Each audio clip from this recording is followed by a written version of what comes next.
नमस्कार दोस्तों। आज है 7 नवंबर 2025 और दिन है शुक्रवार।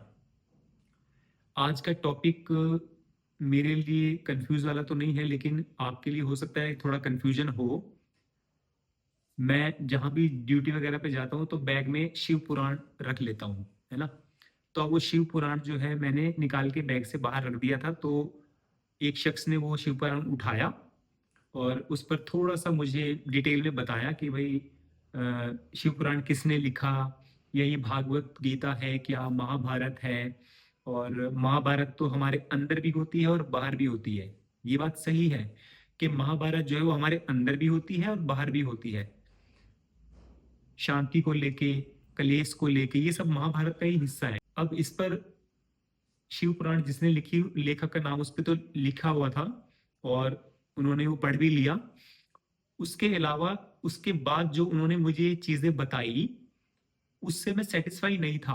हालांकि मैं उनको जवाब देता तो मुझे फील हो रहा था कि भाई शायद वो एम्बेरस ना हो जाए, क्योंकि साथ में कोई और भी बैठा था।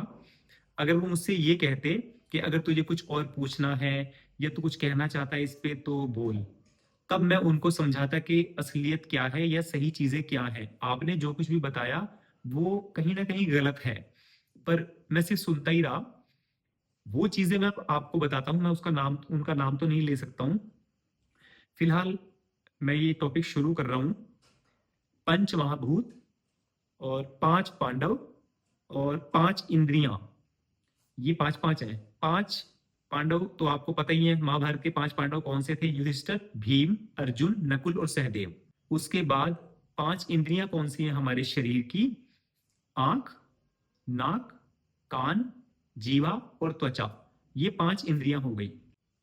आगे कुछ बताने से पहले आपको क्विज के बारे में मैं बता देता हूं। कल यानी 8 नवंबर 2025 को क्विज होगा। इस ब्लॉग को मैं कल रिपीट नहीं करूंगा, सिर्फ मैं यही बोलूंगा कि मैंने अपने पिछले ब्लॉग में जो है, पिछले एक हफ्ते के ब्लॉग्स में मैंने बोला हुआ है, उस ब्लॉग का नाम आप उसे ढूंढें और उस ब्लॉग में फलाना फलाना जो भी है मैं पूछूंगा क्वेश्चन। तो उस ब्लॉग का नाम है फैमिली एंजॉय। ठीक है, व्लॉग का नाम बता रहा हूं आपको, फैमिली व्लॉग। गौरव बहुत खाता है। 17 फरवरी 2025 को ये व्लॉग अपलोड किया गया था, है ना। मैं इसी में से अपना क्वेश्चन करूंगा। अब कंटिन्यू करते हैं। फिलहाल जो टॉपिक है मेन वो बताता हूं कि उन्होंने जो मुझे बोल रहे थे ये सब, पांच पांडवों को और 5 एलिमेंट्स यानी पंच महाभूतों को मिक्स कर रहे थे कि ये पांच पांडव है क्या। ये यही तो है हमारे शरीर की पांच इंद्रियां, 5 एलिमेंट्स, पंच महाभूत, जबकि इनका कोई लेना देना नहीं है। ये इत्तेफाक है कि ये पांच पांच हैं, है ना।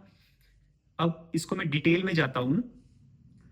युधिष्ठिर जो सबसे बड़ा भाई था वो धर्मराज था, हमेशा सच बोलता था।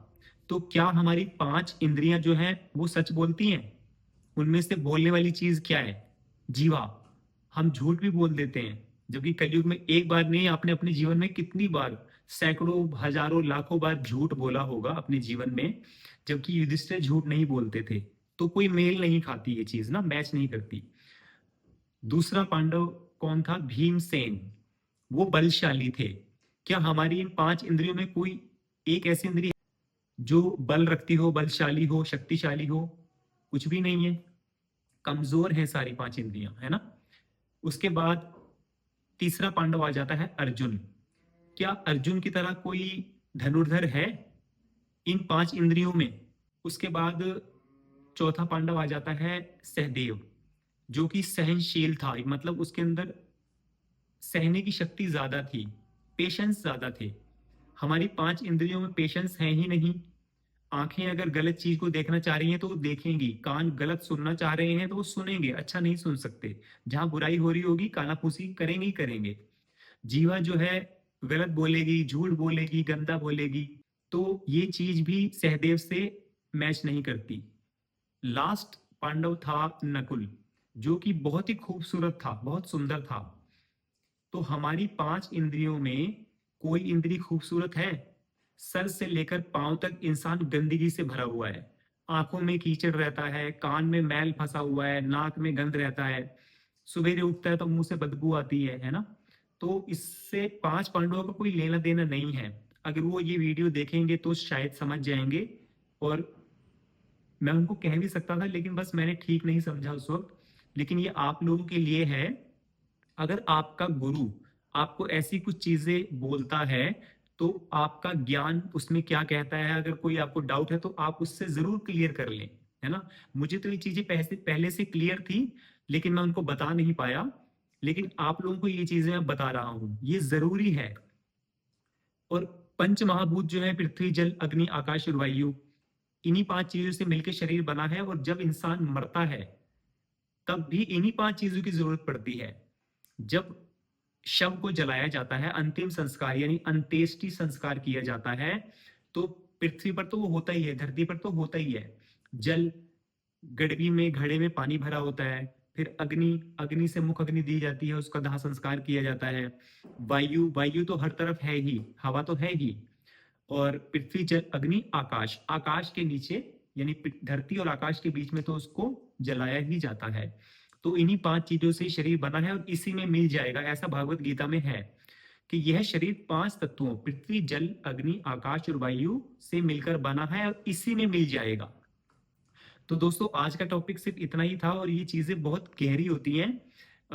अगर मुझसे कोई इसमें भूल चूक हो गई हो तो आप मुझे जरूर बताएं। आप मेरी बातों से कितने संतुष्ट हैं और कितने असंतुष्ट, मुझे वो भी बतलाएं। और कहा सुना माफ करें, अगर उन्होंने ये वीडियो देखा हो तो मेरा उनके खिलाफ कुछ है नहीं, जबकि हमारे रिलेशन बहुत पुराने हैं और बहुत अच्छे भी। काफी लगाव है उनको मुझसे और मुझे भी उनकी फैमिली से, उनसे। तो दोस्तों आज के लिए इतना ही था, अब मुझे दीजिए इजाजत।